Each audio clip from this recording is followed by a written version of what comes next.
They fined me $1,200 for unauthorized exterior lighting. Solar path lights my wife installed to keep our elderly neighbor from tripping. I thought that was the end of it until their security chief aimed a Glock at her, right in our own driveway. 48 hours later, I had a file box labeled Operation Easement. Welcome to HOA Society. I'm Daniel Price, a civil engineer out of Plano, Texas, the kind of guy who measures his coffee by ounces and his property lines by inches. If you're new here, I document real fights against homeowners associations that forget who actually owns the homes. Subscribe if you believe ordinary people can win with paper, not rage. And tell me, where are you watching from tonight? We moved into Red Cedar Estates in 2019. The covenants were 41 pages long, written in the usual HOA tone, half bureaucracy, half scripture. My wife, Amy, had just retired from the Army's intelligence branch. She wanted peace, gardening, maybe a rescue dog. I wanted predictable mowing schedules and good drainage. We thought we'd found our forever street. That illusion cracked 3 months after she planted lavender near the walkway. A notice arrived. Non-compliant flora obstructing uniform appearance. $75 fine. Then came the mailbox paint citation, the recycling bin angle citation, and finally, the lighting citation, the one that triggered everything.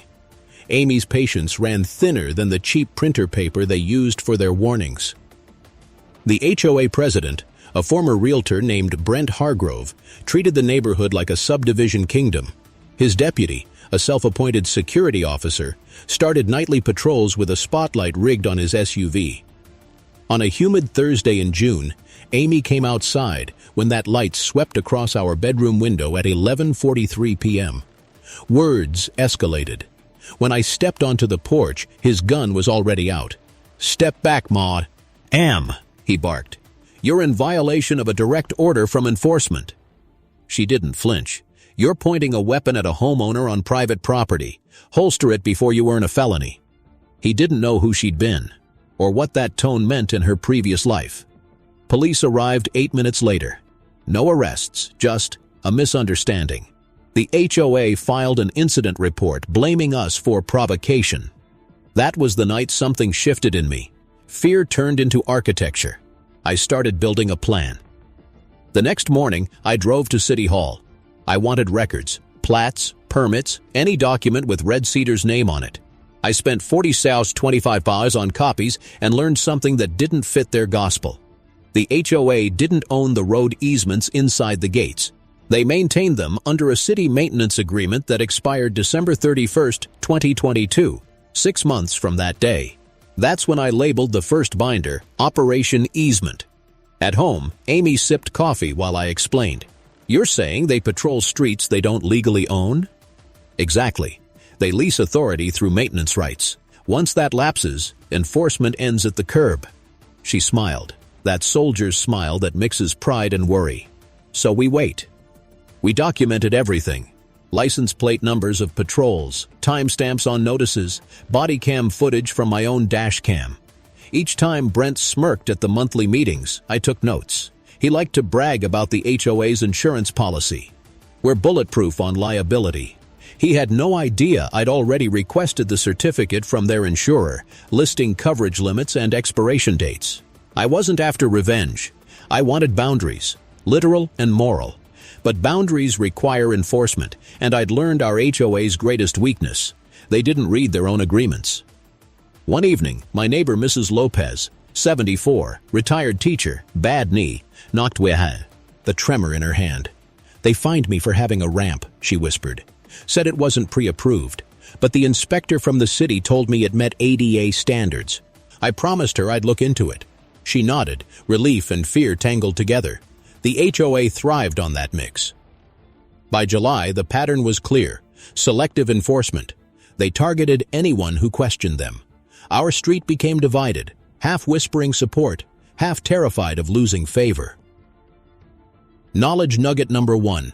Under Texas Property Code, R209.0051, HOA boards must provide open access to records and justify fines with documented evidence of violation and board approval. Failure to do so voids enforceability. Brent's board never did. Their violations came unsigned, no vote tallies, no minutes. The night before Independence Day, they posted a neighborhood security notice forbidding unauthorized gatherings. Amy hosted a small cookout anyway. 8 people, 2 kids, 1 flag. Brent called the police again. Officers left laughing. But the next morning, our mailbox carried a $500 citation for non-compliance with curfew order. I walked it straight to the city clerk, stapled it to a copy of the easement map, and asked one question. Would you classify this as enforcement beyond jurisdiction? The clerk raised an eyebrow. Depends who you're asking. But the city doesn't authorize private enforcement on municipal easements. Perfect. I scanned everything into my growing archive. At night, Amy would sit beside me, her hand brushing mine as I typed notes. You sure this is worth it? She'd ask. I'm not fighting for lights or lawns, I'd answer.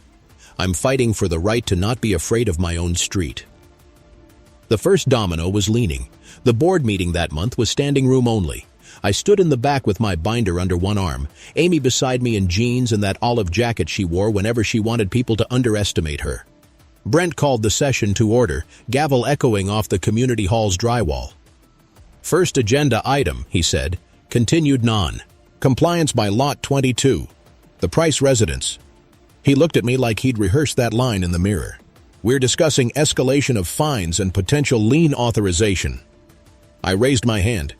You mean the lien you can't file without board approval and certified notice under TOA 209006, right? He froze mid-page. We're not here for a law seminar, Mr. Price. Good, I said, because I've already taken the liberty of requesting your minutes and vote records. They don't exist. Murmurs rippled across the room. Amy stayed silent, arms folded. Brent's jaw clenched. You think you can intimidate this board with paperwork? No, I said evenly. Just transparency. That word landed harder than any insult. The HOA secretary's pen stopped mid-click. Afterward, Brent cornered me outside. You keep digging, you'll regret it, he said. We know how to handle problem homeowners. I looked at the surveillance camera above the door. Then you also know this conversation's on record. He blinked, recalculating, then stormed off. A few days later, an anonymous post appeared on the neighborhood forum. Beware of the Prices. Disruptive, possible criminal background. It used our real address. The comments were half gossip, half fear. I traced the IP header through the platform's metadata. Public info if you know where to look. The origin, the HOA's own office network. I didn't confront them yet. I documented, time-stamped, notarized. Second engagement moment. If you've ever lived under an HOA that forgot it serves homeowners, not rules, tell me below. Share one tactic that helped you stand up, or warn others. And if you're one of those board lurkers reading this, leave your message here. I'm sure folks will respond. By August, my binder had grown to 3 inches thick. I added dividers labeled fines, minutes, insurance, easement. My attorney friend, Carla Nguyen, a Moshio, Nisipal law specialist with ink-stained cuffs and a permanent thermos of black coffee, reviewed everything. They're bluffing, she said. They can't enforce a lien without majority board vote, and if their insurance covers liability but not criminal acts, that gun incident exposes them personally. She slid her glasses down her nose. You keeping quiet about that? For now, I said. They think silence means fear. Good, let them. Amy built a log of every patrol sighting with timestamps. I installed a motion camera aimed at the gate, catching Brent's truck entering at 11:07 p.m. most nights. He'd drive slow, headlights off, then pause by our mailbox. Knowledge nugget number 2, embedded naturally. Texas Penal Code, FAR 42.07, defines harassment as repeated acts intended to alarm or annoy that serve no legitimate purpose. Documenting those patterns is the first step toward relief or injunction. We had the pattern, and I was counting. When September rolled around, they started the inspection blitz. Over 3 weeks, we received 9 citations: fence height, weed length, unauthorized signage, no trespassing sign Amy hung after the gun incident. They even issued a wellness check claim, said they'd heard domestic disturbance noises. 2 officers showed up, apologized once they realized it was nonsense. That's when fear brushed me again. Not for me, but for Amy. She'd seen combat, but the invasion of home territory shook her in a different way. I found her one night on the porch, tracing the grain of the wooden rail with her finger. "I thought I left this kind of intimidation overseas," she said quietly. "They'll hang themselves," I promised. "We just have to set the stage." The next morning, I visited the county records office. I paid $12 for certified copies of the maintenance easement contract. It confirmed what I'd found earlier. Expiration: December 31st, 2022. The HOA hadn't filed for renewal, which meant in less than 4 months, their patrols, citations, and security enforcement would lose any legal cover.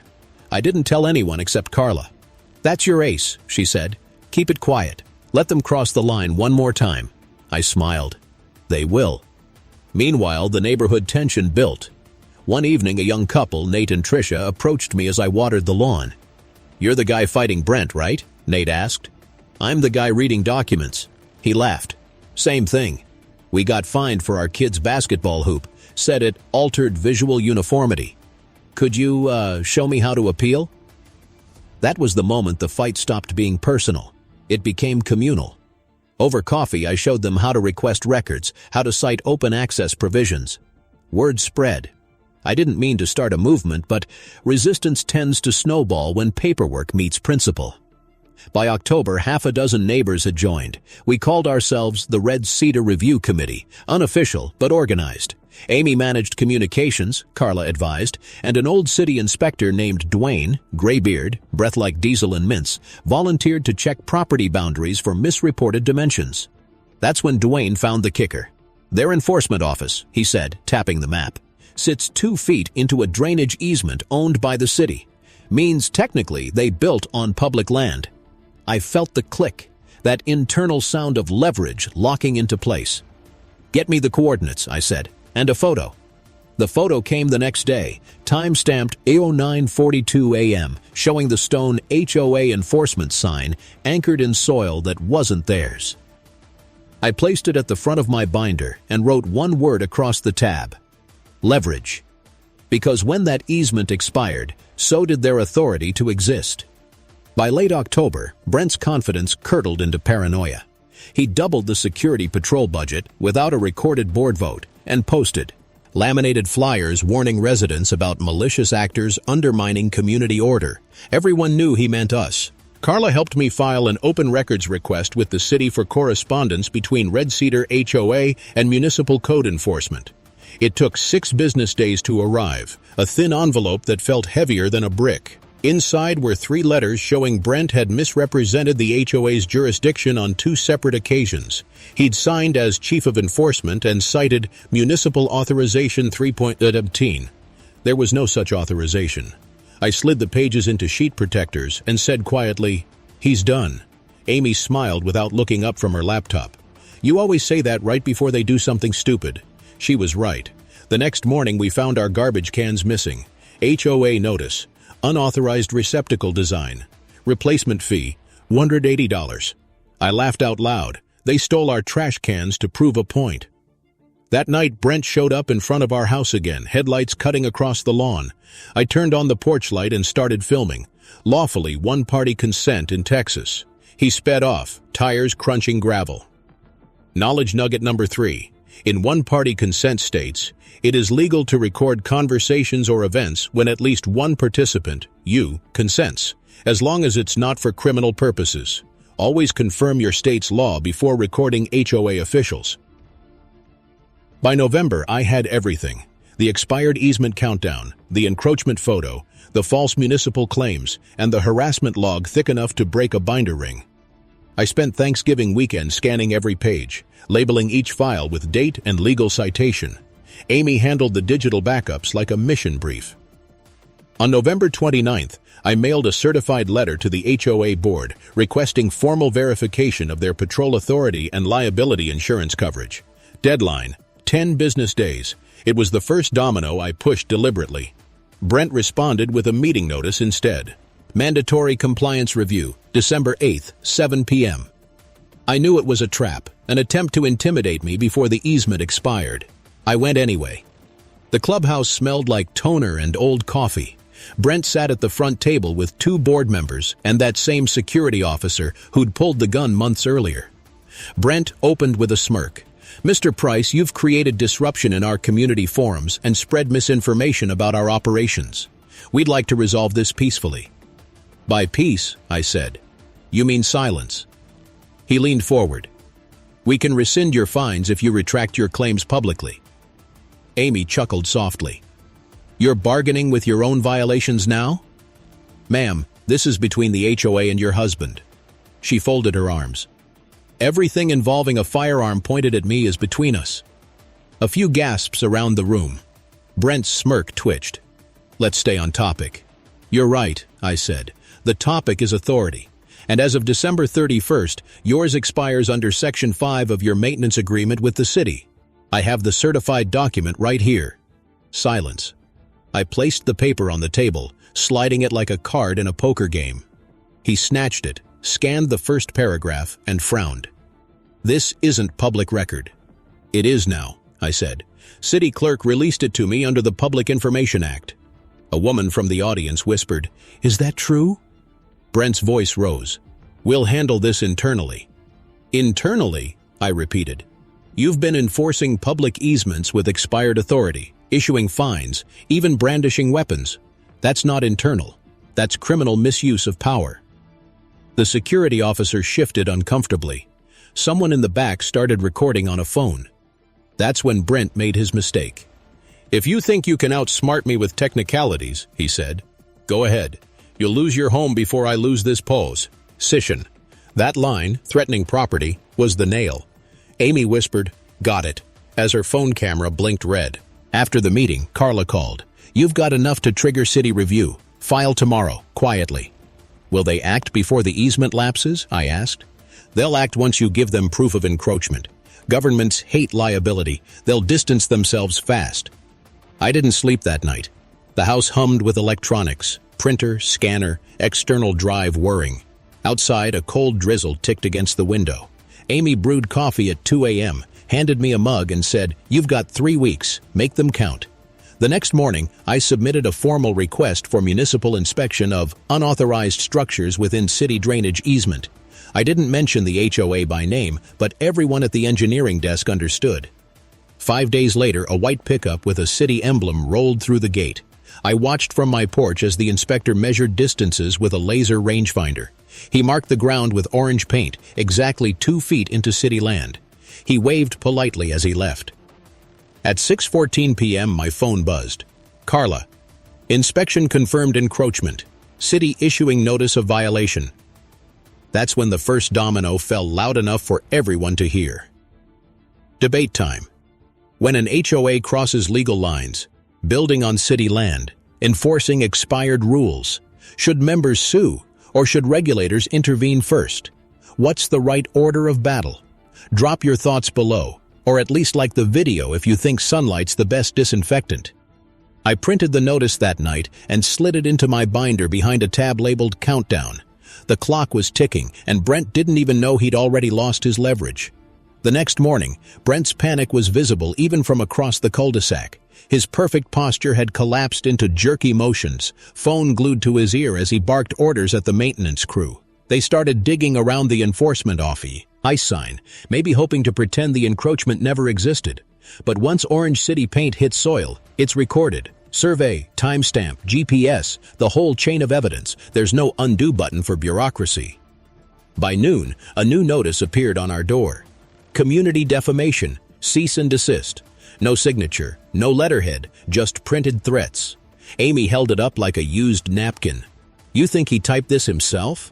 I grinned. "You can tell by the font. It's righteous desperation." We spent the afternoon preparing the second phase of the plan.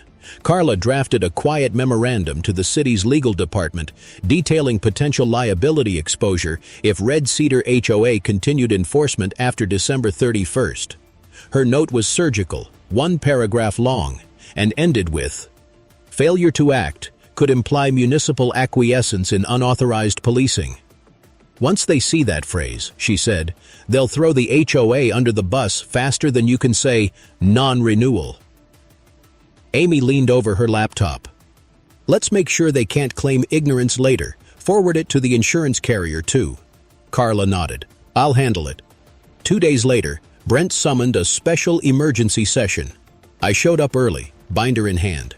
The air smelled like burnt coffee and panic. He opened with an angry flourish. Certain residents have interfered with HOA operations by spreading falsified legal information. Would you like me to read the city's violation notice aloud? I asked. You're out of order, Mr. Price. I stood. So is your easement. The room buzzed. Neighbors started whispering. Brent slammed the gavel. Security, remove him. The same officer approached. No gun this time, but the same nervous swagger. Amy stepped forward, calm as ever. Touch him, and this becomes assault. You're operating outside your jurisdiction as of December 31st, correct? The man froze. Brent's jaw twitched. That's when Mrs. Lopez, my elderly neighbor, rose shakily with her cane. We've lived in fear long enough, she said. You fined me for being old, for needing a ramp. If Daniel's wrong, show us proof. If he's right, resign. The room went silent. The old woman's voice carried more power than any binder. Brent muttered something about misinformation, but the spell was broken. The board members glanced at each other, unsure which way loyalty tilted now. Outside, I caught Brent pacing by the parking lot. You think you've won? He hissed. You're just another loudmouth. I've got friends in the council. People owe me favors. Friends can't rewrite property law, I said, and favors don't fix liability claims. His face darkened. I'll see you in court. I smiled faintly, looking forward to discovery. Debate question for you reading this. How much power should an HOA president have before it turns into a fiefdom? Would you vote to limit term lengths to 2 years or keep it open-ended? Tell me below. Neighbors everywhere need that discussion. That night, Amy and I sat on the porch again, the kind of silence that hums after a long storm. The porch light glowed on her coffee mug. He's going to lash out, she said. I know. What's our plan when he does? Documentation and distance, I replied. Let him make the mistake. He didn't disappoint. Within 48 hours, our internet service was mysteriously suspended for unpaid dues, though we had auto-pay receipts. Then came 2 bogus citations for hazardous decoration storage, a wreath and a plastic bin. When I reviewed our security footage, I saw Brent himself placing the notices. That was my breaking point. Not anger, clarity. I printed every screenshot, stapled timestamps, and walked them straight to the county sheriff's office. The deputy listened carefully, flipping through the pages. You've built a solid record, he said. We'll forward this to the district attorney. Harassment, possibly trespass. Might take time, but it'll move. On the way home, the wind smelled of cedar and rain.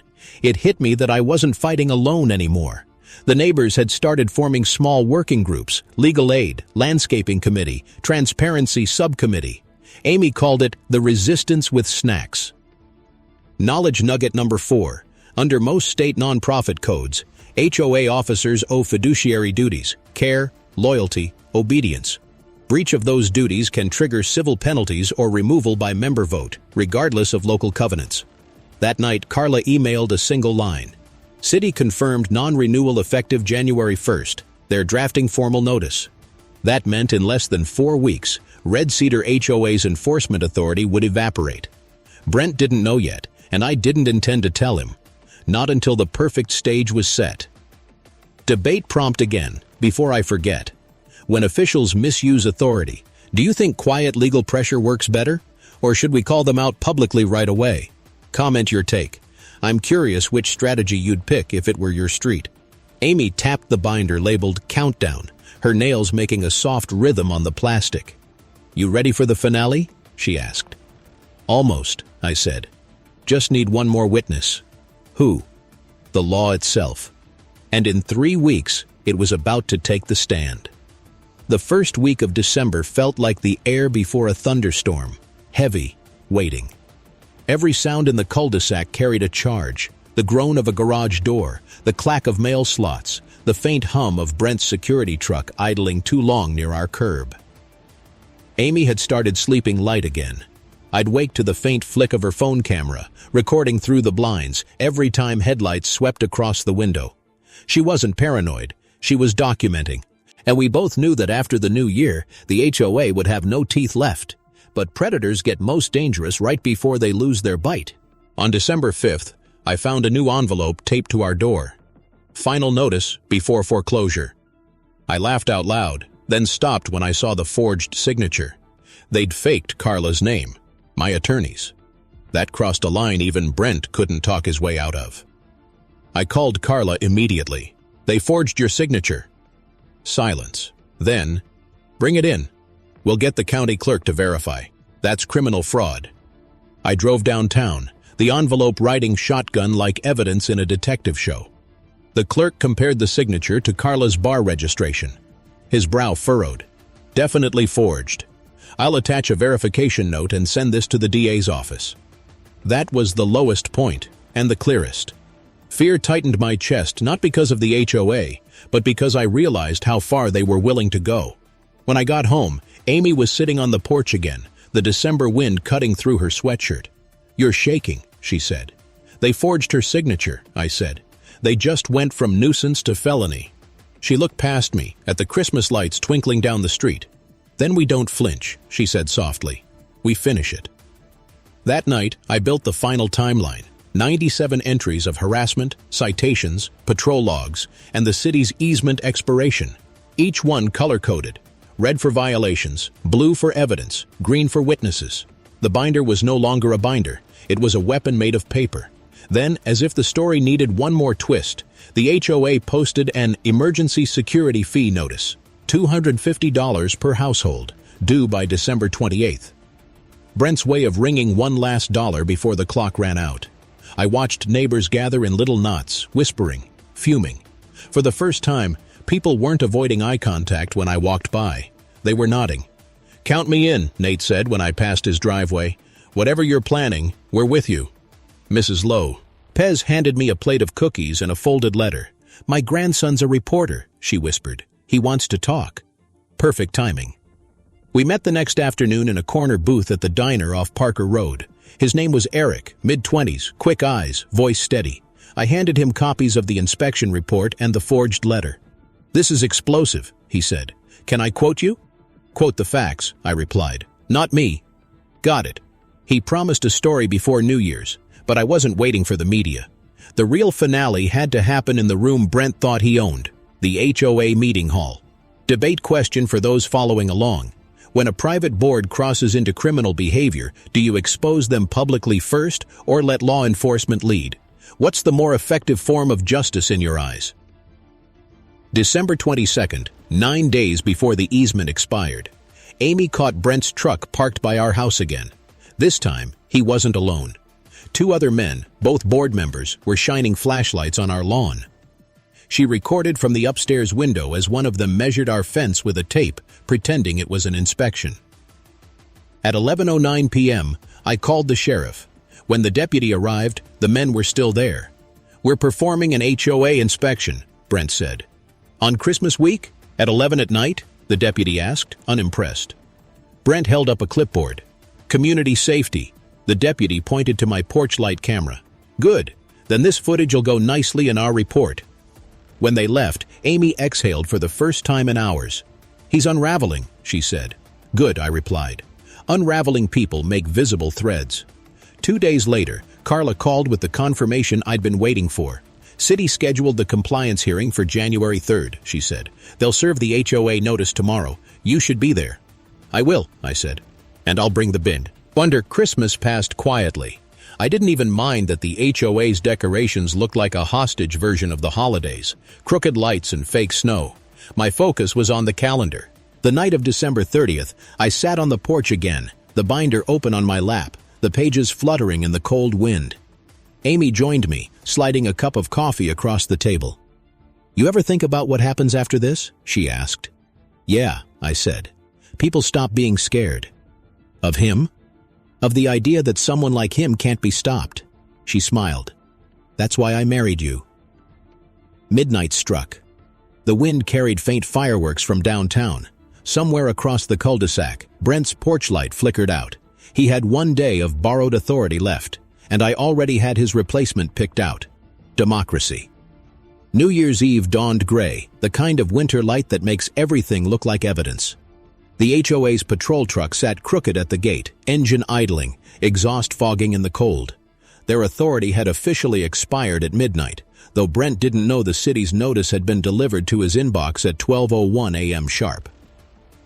Amy poured me coffee in the kitchen. "He'll find out today," she said. I nodded. "And when he does, he'll try one last stunt. He always does." At 9:14 a.m., my phone pinged. A forwarded email from the city. Notice of non-renewal of maintenance and enforcement agreement. Red Cedar Estates HOA. Effective January 1st, 2023. Attached was the signed copy, sealed and time-stamped. The words felt heavier than any gavel. Jurisdiction revoked. I printed 5 copies, slid them into transparent sleeves, and tucked them in the binder under a fresh tab labeled Revoked. That binder had grown so thick the spine bowed. It looked like a legal monolith. By noon, the HOA posted another meeting notice. Emergency Security Assembly. Mandatory attendance. Amy smiled. "He's calling a rally. Perfect." Carla texted, "Play it calm. Let the law speak. I'll be there with Dwayne." At 6 p.m., the community hall filled again. The final set piece, Rye, and slicked the asphalt outside. Porch lights reflecting off puddles. I stood near the back, binder in hand, Amy beside me in her green jacket. Brent opened with the same gavel crack as always. "We've been targeted by individuals spreading disinformation, attempting to dismantle our community safeguards." His voice wavered.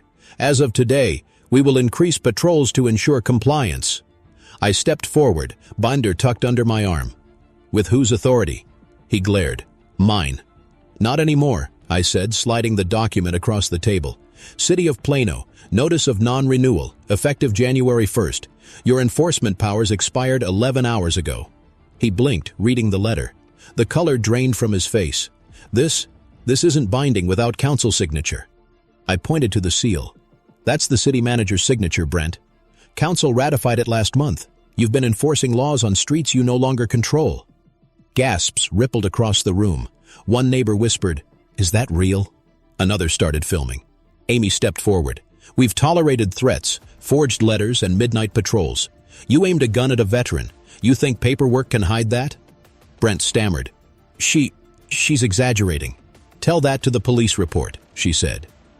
Right then, the door opened, and in walked a uniformed officer, the same deputy who'd handled our earlier complaint. He carried a clipboard and a folded document. "City enforcement order," he announced. "This facility's inspection office and signage encroach on municipal property. Effective immediately, the structure is subject to removal pending compliance review." Brent's voice cracked. "You can't, this is private property."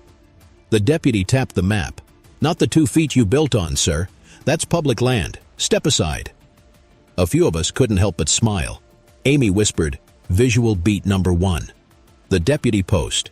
And the orange stop use notice on the enforcement office door, rain glistening on the paper like a verdict. Neighbors erupted, some clapping, some filming, a few shouting questions. Brent tried to regain control, waving his arms. "Everyone calm down, this is a smear campaign." I raised my voice over the chaos. "No, Brent, this is accountability, and every piece of paper here," I said, tapping my binder, "is yours, your words, your dates, your decisions." Carla stepped forward, crisp suit despite the rain, badge lanyard flashing. "Daniel, may I?" I handed her the binder. She opened to the forged letter page and held it high. "For the record, this signature is mine. Or rather, was faked to look like mine. A copy's been filed with the district attorney's office. Forgery of a licensed attorney's signature carries felony penalties." Brent froze, lips trembling. Dwayne, the retired inspector, added with his gravelly voice, "You built on city land, son. They'll fine you per square foot per day. Might want to measure your wallet." The hall filled with a low roar of murmurs and suppressed laughter. Brent slammed his gavel one last time. The plastic cracked in half. "Meeting adjourned," he shouted. Then he stormed out into the rain. No one followed him. Debate moment for the viewers. When authority collapses like that, do you prefer to watch them resign or face formal charges? Which sends the stronger message for reform? Drop your take below. I'm listening. The deputy turned to me afterward. You did this clean, he said. Never raised a voice, just followed the paper trail. That's all it ever took, I replied. He nodded toward Amy. Your wife really is ex-military? She smiled slightly. Retired intelligence. I read people better than bylaws. He laughed. Guess that came in handy. Outside, rain hammered the pavement as the orange notice fluttered on the door. The sign that had once said HOA enforcement now looked like a relic from a fallen regime. At home, Amy poured 2 glasses of whiskey. So what's next? She asked. I looked out the window at the soaked streets, the reflection of streetlights on wet asphalt. Next, I said, we let the dominoes fall. Because once the truth's in writing, gravity does the rest. By the next morning, the whole neighborhood was humming with the sound of consequence. The orange stop-use notice had turned into an unofficial tourist attraction. People stopped their morning walks just to photograph it. Someone taped a post-it underneath that said, "Justice smells like wet paper." Brent's truck was gone. Word spread he'd called an emergency board retreat, though everyone knew that meant a panic meeting in his garage. Meanwhile, the city's email went public through Eric's article.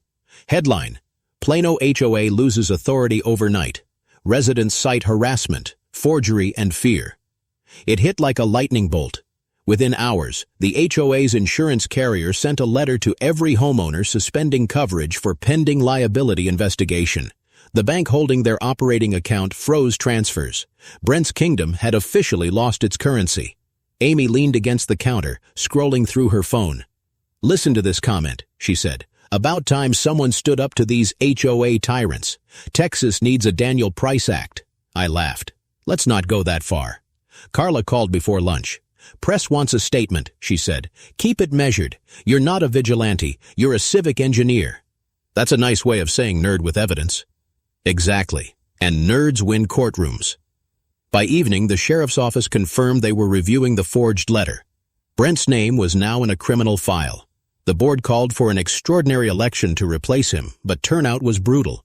3 people showed up, all from our side. At the next scheduled community meeting, I arrived early. The rain had stopped, but humidity hung thick in the hall. The fluorescent lights buzzed like insects. Brent sat at the table, visibly smaller, eyes rimmed red. 2 police officers lingered near the back, neutral authority in flesh. He started weakly. Due to recent misunderstandings, we'll be restructuring operations. I spoke up. You mean dissolving the enforcement division? He swallowed. Pending legal advice. Amy whispered, Here comes the domino. Carla stood, a calm authority. On behalf of several residents, we propose a motion of no confidence. Under Section 3.09 of your bylaws, a 2/3 vote removes an officer immediately. Half the room raised hands before Brent could speak. Even the treasurer looked relieved. The officer stepped forward. One spoke softly. Sir, you're aware of the forgery complaint filed against you? Brent's mouth opened, closed. My lawyer. You'll want him tonight, the officer said. We're just here to inform you the investigation is active. A gasp rolled through the audience. Brent stood abruptly, knocking over his chair. You're all ungrateful, he shouted. I built this community. Amy's voice cut through the tension. No, Brent, you built walls. We just measured where they end. He stared at her for a long moment, then left without another word. The door shut behind him with a sound that felt final. That was the second visual beat. The fall of the false king. Debate question for everyone watching. Should an HOA leader who crosses the legal line ever be allowed to serve again after a conviction, or should they be permanently barred from community roles? Let's settle that one in the comments. After the meeting, neighbors came up to shake my hand. Nate grinned. Never thought we'd see it, man. Feels weird not being afraid to check my mail. Mrs. Lopez wiped her eyes. I can finally sleep with my porch light on again. Even the kids seemed freer, riding bikes past the gate without adults glaring. But we weren't finished. Carla gathered a small group, me, Amy, Dwayne, and 2 other residents, around the conference table. We have leverage now, she said. Use it for reform, not revenge. She outlined the framework, a new set of bylaws requiring transparent budgets, term limits for board officers, and an independent ethics committee chosen by residents. We'd trade silence, no civil lawsuit, for structural reform. It was the perfect reversal number 2 waiting to happen. Amy placed her hand on mine under the table. "This isn't just payback," she said softly. "It's rebuilding." Carla nodded. "Exactly. They'll sign anything to avoid litigation. Let's make sure what they sign fixes the place." By the next morning, we had draft language ready. The proposal read, "The Red Cedar Charter of Transparency and Accountability, establishing 4-year term limits, mandatory financial disclosures, open record requests within 7 days, and a resident-elected ethics board overseeing all fines and enforcement actions. We plan to present it at the special election in 2 days." That night, Amy sat beside me on the couch, flipping through the binder one last time. "Feels strange," she said. "All this paper. It started as a defense and ended as a blueprint." I looked at the last page, the photo of the orange stop-use notice, laminated and dated. Proof that law still works if you don't quit on it. "Or each other," she added. The porch light reflected off the binder's cover. For the first time in a year, it wasn't a warning. It was a promise. The special election was scheduled for January 10th, a cold Tuesday evening that smelled faintly of rain and printer ink. The community hall was packed, standing room only this time. Not from fear, but from curiosity. People had seen the collapse, but tonight was about what would rise in its place. Brent wasn't there. Rumor had it he'd been formally charged with forgery and harassment over the weekend. The treasurer resigned quietly that morning. Only 2 board members remained, both visibly shaken, but ready to listen. Carla stood at the front, crisp and calm, a stack of documents in her hands. "Before we proceed to elect new officers," she began, "Mr. Price has a proposal to present on behalf of the residents." The hum of whispers settled. I stepped forward, binder in one hand, the newly printed charter in the other. "We're not here to destroy the HOA," I said. "We're here to rebuild it, so no one ever feels afraid of their own mailbox again." I placed the document on the podium and read the key points aloud. Term limits, 4 years maximum, no consecutive re-election. Transparent finances, quarterly public budgets posted online. Open records response, 7-day deadline or automatic fine rollback. Ethics board, 5 residents, elected, independent, empowered to investigate. Mandatory body cam for any security patrol conducted by paid contractors. When I finished, there was silence. Then, slow applause from the back. Mrs. Lopez stood first, cane tapping the floor. "I vote yes," she said. Others followed, one by one, until the sound filled the room like rain on a tin roof. Carla nodded to the remaining board members. "Record shows unanimous resident approval," she said, "effective immediately upon signature." The secretary, hands trembling, took the pen. "For what it's worth," she murmured. "I'm sorry." "I know," I said. "Let's do better going forward." Outside, the air was sharp and clean. For the first time, the HOA enforcement sign had been replaced with a temporary board that read, "Community Welcome Center." Someone had hung a small American flag beside it. Amy stood next to me, arms folded, smiling. "So that's what winning looks like," she said. "Not winning," I replied. "Resetting." A week later, Eric's follow-up article hit local news. Residents reform HOA after legal showdown, a model for accountability. The story went statewide within 24 hours. Emails poured in from other communities asking for copies of our charter. The dominoes kept falling. The HOA's insurer settled quietly with the residents affected by harassment claims. The city issued an ethics advisory citing Red Cedar as a successful case of statutory compliance through citizen action. Even the bank unfroze the HOA's accounts under new management. I walked the neighborhood one evening. Binder finally left at home. Nate waved from his porch, his kid bouncing a basketball on the same driveway that once earned him a citation. Mrs. Lopez's ramp was freshly painted, with flowers along the sides. The streets felt different, owned again, not patrolled. Before heading inside, Amy called from the porch, "You think they'll ever learn?" I smiled. "If not, I've still got plenty of binder tabs." Then came the small symbolic act, our closing beat. We gathered at dusk around the old enforcement post, the same stone pillar where Brent's sign had stood. Amy lit a match, touched it to a curled violation notice we'd saved from last year. The paper flared, edges glowing orange, then crumbled into ash. The wind carried it down the street, past every house that had once been afraid to speak. If you believe I fought the right way, and that this is how justice should look when a community takes the law back from bullies, say a few words in the comments for your friend. Subscribe so future stories like this reach you first, and share it so others know. The law isn't a weapon, it's a shield, if you're patient enough to hold it steady. After the reforms took hold, Red Cedar hosted its first open community day. Kids ran through sprinklers, vendors sold lemonade, and I watched Amy teaching a self-defense class on the lawn, free for veterans and families. A local TV anchor closed the coverage with one line that stuck with me. The HOA that lost control found its conscience. And as for me, I locked the binder in my office drawer, labeled it Case Closed 01. Because every community has another story waiting, another street where silence still feels like law. Next case begins the same way, with a single piece of paper and someone stubborn enough to read it.